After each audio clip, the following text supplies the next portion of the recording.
পাচারে বাধা দেওয়ায় বাংলাদেশি পাচারকারীদের হাতে অপহৃত বিএসএফ জওয়ান। মেকলিগঞ্জের 3 বিঘা সংলগ্ন এলাকায় কুয়াশার সুযোগ নিয়ে গরু পাচারের চেষ্টা করা হচ্ছিল, আর সেখানে বাধা দেওয়ায় বিএসএফ জওয়ানকে বাংলাদেশে তুলে নিয়ে যায় দুষ্কৃতীরা। অপহৃত বিএসএফ জওয়ানকে বিজেপির হাতে তুলে দেয় পাচারকারীরা। বিজেপির ফ্ল্যাগ মিটিং এর পর জওয়ানকে বিএসএফ এর হাতে তুলে দেয় বিজেপি।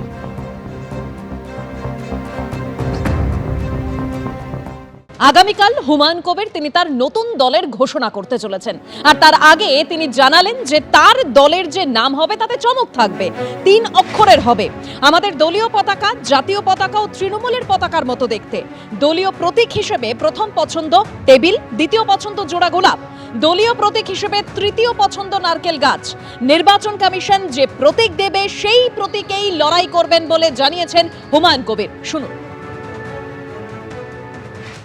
নতুন দল ঘোষণা করতে চলেছেন হুমায়ুন কবির। প্রস্তুতি প্রায় শেষ পর্যায়ে। নতুন দল ঘোষণা করতে চলেছেন আপনি?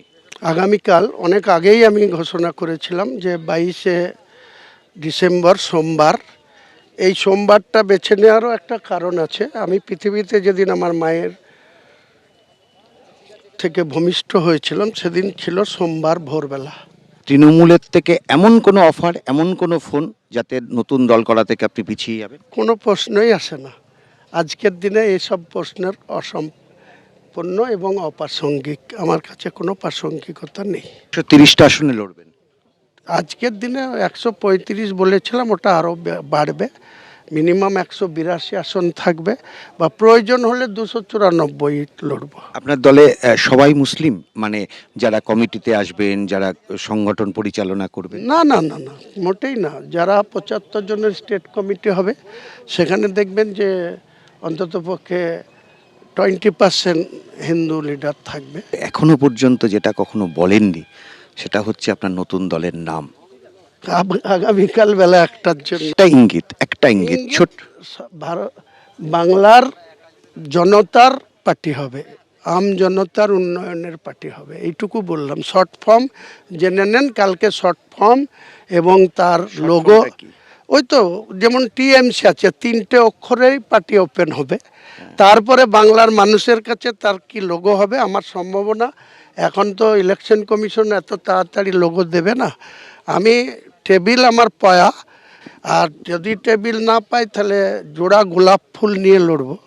যেহেতু পদ্ম ফুল আর ঘাস ফুল, তার পাশাপাশি কাঁটাওয়ালা ফুল গোলাপ ফুল।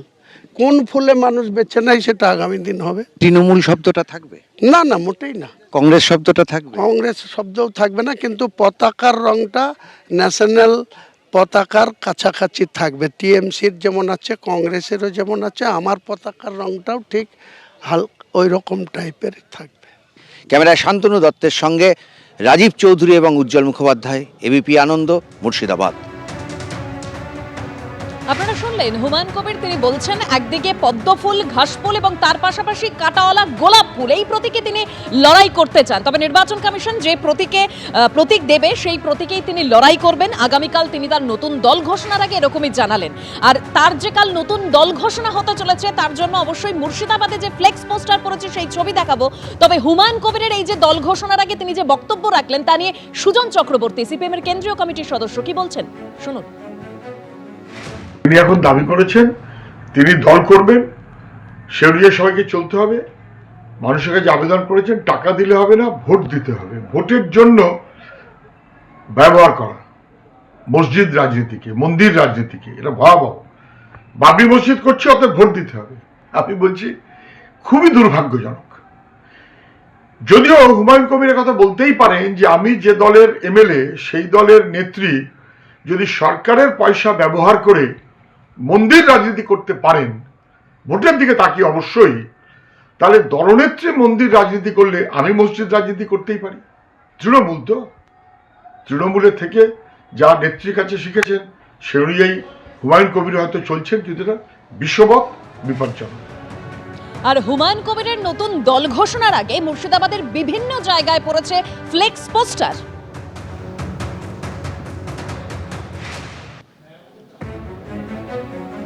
রেজিনগরের ছবি দেখতে পাচ্ছেন, হুমায়ুন কবিরের পোস্টার পড়েছে। আগামীকাল তিনি দল ঘোষণা করতে চলেছেন, তার আগে মুর্শিদাবাদের বিভিন্ন জায়গায় ফ্লেক্স পোস্টার পড়েছে।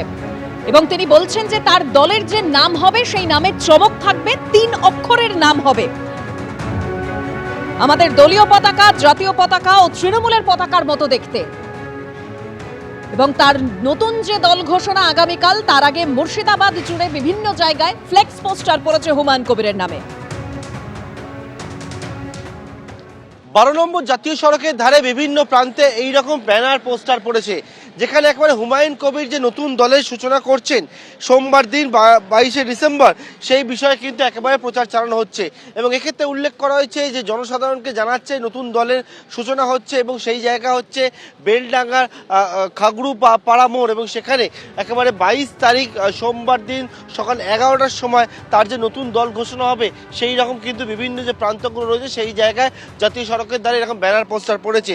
হুমায়ুন কবির ঘোষণা করেছিলেন বাবরি মসজিদে ভিত্তি স্থাপন, এবং তারপর দল থেকে তাকে সাসপেন্ড করা হয়। তার পরবর্তীকালে দেখা যায় যে হুমায়ুন কবির একেবারে বাবরি মসজিদে ভিত্তি স্থাপন করলেন, এবং এর পরবর্তীকালে হুমায়ুন কবির জানিয়েছেন যে আগামী দিনে তার নতুন দল নির্বাচনও লড়বে, এবং সেই মতো সোমবারের দিকে তাকিয়ে রয়েছে হুমায়ুন কবির ঠিক কী জানায়। ইতিমধ্যে যে প্রস্তুতি, সেই প্রস্তুতি শুরু হয়ে গেছে 22 তারিখ হুমায়ুন কবিরের নতুন দল ঘোষণা করার আগে।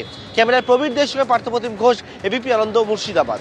মুর্শিদাবাদের তো একটা ইতিহাস আছে যে বাংলা, বিহার, উড়িষ্যা পরিচালনা হতো এই মুর্শিদাবাদ থেকে, যেটা লালবাগ শহর বা মুর্শিদাবাদ। তো সেই মুর্শিদাবাদ থেকে আগামী দিনে একটা আবার নতুন ইতিহাস হতে যাচ্ছে। মানুষের বাউন্সার থাকবে। মুর্শিদাবাদ সহ বাংলার যারা অবহেলিত, লাঞ্ছিত, বঞ্চিত, অবজ্ঞা যাদের কাছে প্রতিনিয়ত শাসক দল করেছে, সেই সব মানুষের কাল উপস্থিতি থাকবে। আমি বলছি, বাংলার রাজনীতিতে কোনো রাজনৈতিক দল যে সবাই যে ভিড় বা যে মানুষের উপস্থিতি করতে পারেনি, সেটা কালকে আপনারা দেখতে পাবেন। এটাই আমার বাউন্সার, এটাই আমার চমক। এবিপি আনন্দ, এগিয়ে থাকে, এগিয়ে রাখে।